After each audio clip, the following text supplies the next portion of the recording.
Hello, everyone. This is Monty Joseph. Welcome back to the channel, Hands on Your Shoulders. This is the channel that I take some time to speak to you guys in regards to um, addictions, recovery, and sobriety. The topic I want to cover is a little more on the serious side, and it has to do with grief and loss.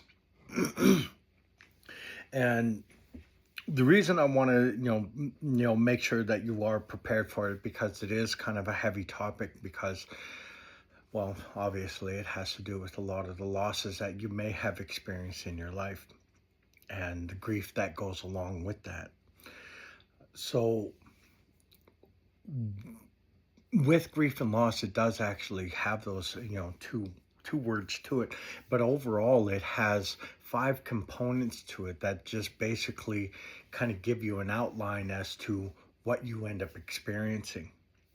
And in that, we will also talk about as to how you can work your way through the process of recovering from grief and loss.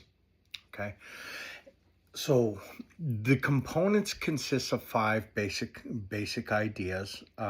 One being denial, where you consistently and constantly deny whatever it is that happened. You're, in such a state of shock about what happened that you just don't even want to acknowledge that it occurred.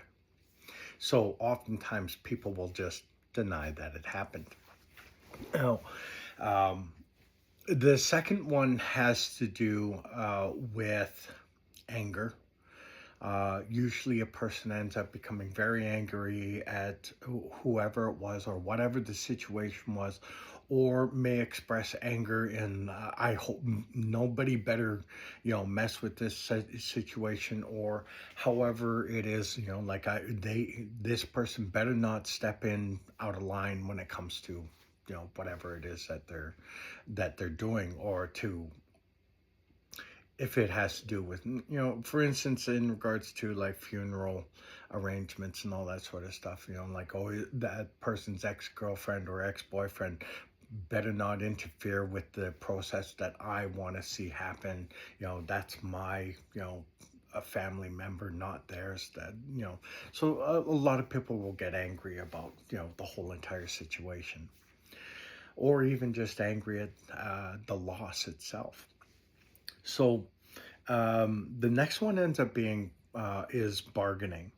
A person will end up spending time bargaining, and that looks like, I wish I could see one more video or one more meme from them, or one more picture of them walking down the beach or something like that. So it will always be begging and asking and hoping for one more, one more something. All right. The next one has to do with the depression piece. Now, depression is actually, there is a clinical side to it, which is also deemed important in regards to what's known as DSM-5. It is a book that is used by the American Psychology um, group that basically decided that, depression is a recognized not disease, but an issue.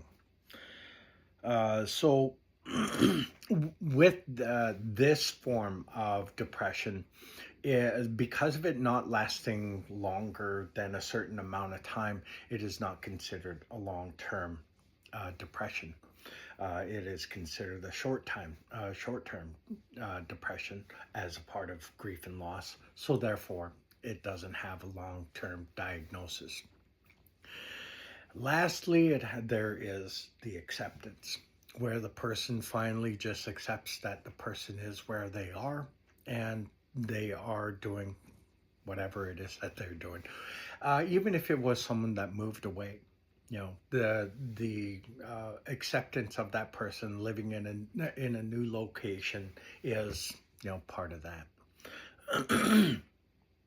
Now, when it comes to all of those pieces, none of them always kind of happen, one after the other. It doesn't go one, two, three, four, five. It doesn't always do that. Sometimes they even work in conjunction with each other. So a person can be depressed and in denial, or they can be angry and accepting, of that, whatever it is.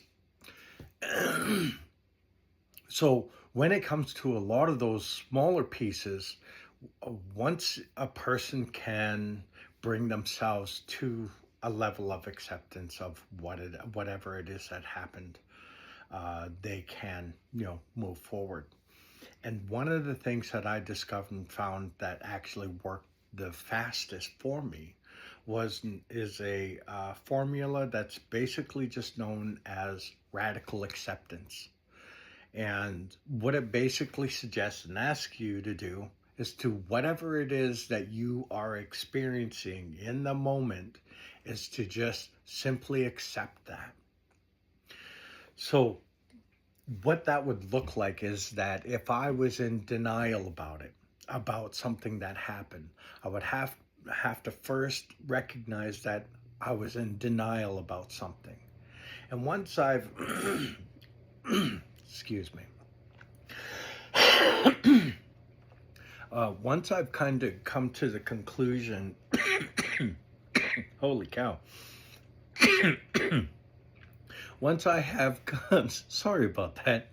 Once I have come to the conclusion that I am in denial about something and recognize that, then I can actually accept that I'm in denial right now.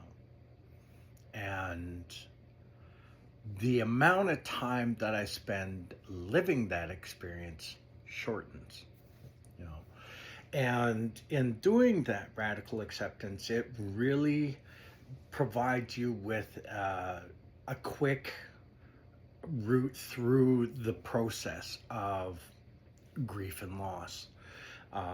Once I recognized that I was depressed, I was like, I was depressed for a shorter amount of time because I recognized it. I realized what it was that I was doing, because in a moment I was listening to really sad and depressing music, and I was like, what is going on with me? And I recognized, like, I'm depressed, and I was like, well, I want to change that. I don't want to stay here.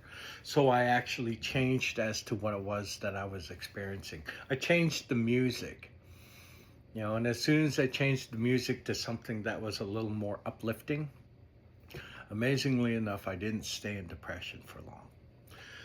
It doesn't mean to say that that I don't have moments of like, yeah, I wish that person was still here.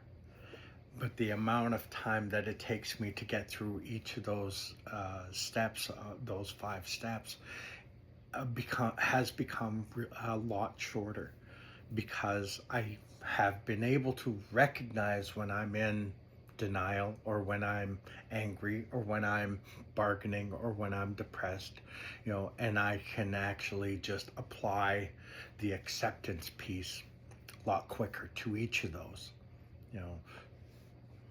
Now, how that uh, works for each individual person will be a little different, for each person. But the overall effect is that you don't live in depression or in grief and loss for a long time. The other thought that I had in this regards is, and this is for those of you who are listening, I want you to make sure that you, or if it is in around the passing of someone that you love, that you don't join them in the grave. That's not your place. That's their place, not yours. Okay.